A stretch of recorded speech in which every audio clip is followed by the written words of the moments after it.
Hello বন্ধুরা, কেমন আছো? আশা করছি সকলে ভালো আছো। তো বন্ধুরা, তোমাদের জন্য আবারও নতুন একটি রিক্রুটমেন্ট আপডেট নিয়ে চলে এসেছি তোমাদের প্রিয় ইউটিউব চ্যানেলে।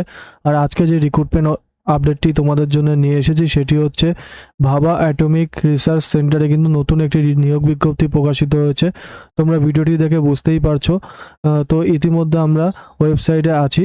তো আজকে আমরা এই রিক্রুটমেন্ট আপডেট সম্পর্কে তোমাদের সাথে ডিটেলস আলোচনা করে নেব। তার আগে বলবো বন্ধুরা, তোমরা যদি চ্যানেলে প্রথম হয়ে থাকো তাহলে এখনই চ্যানেলটিকে সাবস্ক্রাইব করে পাশে থাকা বেল আইকনটি প্রেস করে রাখো, যাতে তোমরা এই চ্যানেলের সমস্ত আপডেট সবার আগে পেয়ে যাও। এবং ভিডিওটি ভালো লাগলে অবশ্যই লাইক, শেয়ার অ্যান্ড সাবস্ক্রাইব করতে ভুলবে না। তো বন্ধুরা, চলো অফিসিয়াল নোটিশে চলে যাব এবং দেখে নেব এই রিক্রুটমেন্ট আপডেট সম্পর্কে ডিটেলসে কি বলেছে। তোমাদের সাথে সমস্ত কিছু আলোচনা করে নেব ভিডিওর মাধ্যমে। বন্ধুরা, তোমরা দেখতে পাচ্ছ আমরা কিন্তু অফিসিয়াল নোটিশে চলে এসেছি। Government of India department of atomic energy ভাবা অ্যাটমিক রিসার্চ সেন্টার থেকে কিন্তু রিক্রুটমেন্ট নোটিশটি প্রকাশিত হয়েছে এবং এটি কিন্তু সম্পূর্ণ অনলাইনে অ্যাপ্লিকেশনটি তোমরা করতে পারবে। যার আবেদনটি কিন্তু শুরু হয়েছে 17ই জুলাই থেকে কিন্তু আবেদন শুরু হয়েছে এবং closing date and time for receive of online application 18ই আগস্ট পর্যন্ত কিন্তু তোমরা লাস্ট আবেদন করতে পারবে। এখানে বলে দিয়েছে government tries to have a work force which reflected gender balance and woman candidate are encourage to apply. তোমরা দেখতে পারলে এখানে কি বলেছে। তো online application are invited from eligible candidate for filling up the following group B post paramedical in Bhabha atomic centre Mumbai and radiation medicine research centre Kolkata through direct recruitment. তো বন্ধুরা, তোমাদের কিন্তু এখানে সম্পূর্ণ অনলাইনে রিক্রুটমেন্ট হচ্ছে গ্রুপ বি পোস্টে, ঠিক আছে, ভাবা অ্যাটমিক রিসার্চ সেন্টারে। এবং বলছে Mumbai and radiation medicine research centre Kolkata through direct recruitment কিন্তু হচ্ছে, ঠিক আছে। তো এখানে বলেছে সায়েন্টিফিক অ্যাসিস্ট্যান্ট পোস্টে একটি শূন্যপদ আছে ইউআর ক্যাটাগরির জন্য। এবং এখানে বলছে গ্র্যাজুয়েশন ইন ফিজিওলজি অর্থাৎ সাইকোলজি উইথ মিনিমাম 60% মার্কস পেয়ে থাকতে হবে। পোস্ট গ্র্যাজুয়েশনে psychology with specialisation in clinical psychology or counselling psychology with minimum 50% marks পেয়ে থাকলে তোমরা আবেদন করতে পারবে। এবং বলেছে minimum 1 year hospital clinical experience after requiring post graduate degree will be given preference, ঠিক আছে। এবং নেক্সট পোস্ট আছে তোমাদের হচ্ছে সায়েন্টিফিক অ্যাসিস্ট্যান্ট বি পোস্টের জন্য প্যাথোলজিতে আছে। ইউআর ক্যাটাগরির জন্য একটি শূন্যপদ আছে। মিনিমাম বিএসসি পাস করে থাকতে হবে 60% মার্কস পেয়ে এবং গ্র্যাজুয়েট ডিপ্লোমা মেডিকেল ল্যাব টেকনোলজিতে করে থাকতে হবে, মিনিমাম 60% মার্কস পেতে হবে, অথবা BSc medical lab technology with minimum 60% marks পেয়ে থাকলে তোমরা এই পোস্টের জন্য আবেদন করতে পারবে। তারপরে যেই পোস্টের জন্য এখানে বলেছে সায়েন্টিফিক অ্যাসিস্ট্যান্ট রেডিওগ্রাফি পোস্টের জন্য নিয়োগ করা হচ্ছে।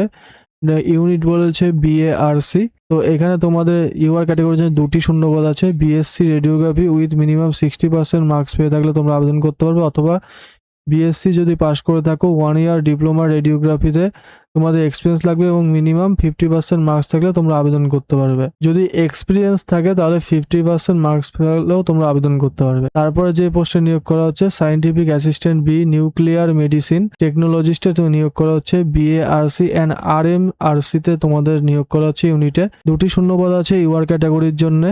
বিএসসি পাস করে থাকতে হবে 60% মার্কস নিয়ে, প্লাস তোমাদের বলছে DMRIT DNMT DFIT with minimum 50% marks পেয়ে থাকলে তোমরা আবেদন করতে পারবে, অথবা বলেছে BSc NMT nuclear medicine technology with minimum 60% marks পেয়ে থাকলে আবেদন করতে পারবে। টোটাল কিন্তু তোমাদের এখানে শূন্যপদ আছে 6টি শূন্যপদে নিয়োগ করা হচ্ছে। এবং সেকেন্ডে আমরা দেখে নেবো এজ লিমিট সম্পর্কে বলেছে 18/8/2026 অনুসারে কিন্তু তোমাদের বয়স হতে হবে। এখানে মিনিমাম তোমাদের 18 বছর বয়স হতে হবে, ম্যাক্সিমাম 30 ইয়ার্স বয়স হতে হবে। এবং সায়েন্টিফিক অ্যাসিস্ট্যান্ট সাইকোলজিস্ট পোস্টের জন্য কিন্তু তোমাদের 7 পে ম্যাট্রিক্স অনুসারে 44,900 টাকা পর্যন্ত স্যালারি আছে। সায়েন্টিফিক অ্যাসিস্ট্যান্ট প্যাথোলজিতে তোমাদের 6 পে ম্যাট্রিক্স অনুসারে 35,400 টাকা তোমাদের পে স্কেল আছে। সায়েন্টিফিক অ্যাসিস্ট্যান্ট বি রেডিওগ্রাফির জন্য 35,400 টাকা পে স্কেল আছে। Scientific assistant B nuclear medicine টেকনোলজিস্টে তোমাদের 35,400 টাকা পে স্কেল আছে। এখানে কিন্তু তোমাদের স্যালারি স্ট্রাকচার এবং এজ লিমিট তোমাদের বলে দিলাম। সিলেকশন মেথড বলেছে DR1 এবং DR4 এ selection will be on the basis performance in personal interview in case the response is more this research centre reserve the right two restrict the number of candidates to be called for interview by conducting screening test in respective discipline. The decision of the center will be final and binding.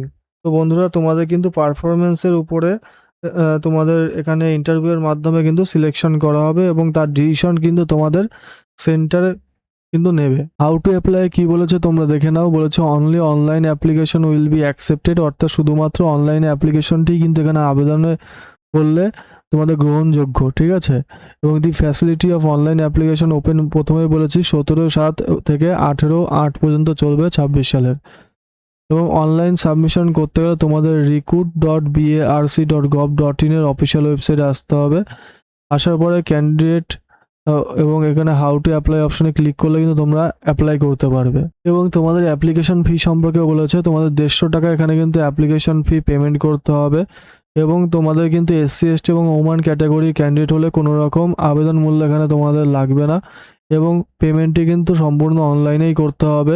এবং তোমরা কিভাবে পেমেন্টটি করবে এখানে বলেছে job অ্যাপ্লিকেশনে how to pay application fee অপশনে গিয়ে কিন্তু পেমেন্টই করতে হবে। তো বন্ধুরা, তোমাদের রিক্রুটমেন্ট আপডেট সম্পর্কে ভিডিওর মাধ্যমে ডিটেলস বলে দেওয়া হলো। ভিডিওটি ভালো লাগলে অবশ্যই লাইক শেয়ার অ্যান্ড সাবস্ক্রাইব করতে ভুলবে না।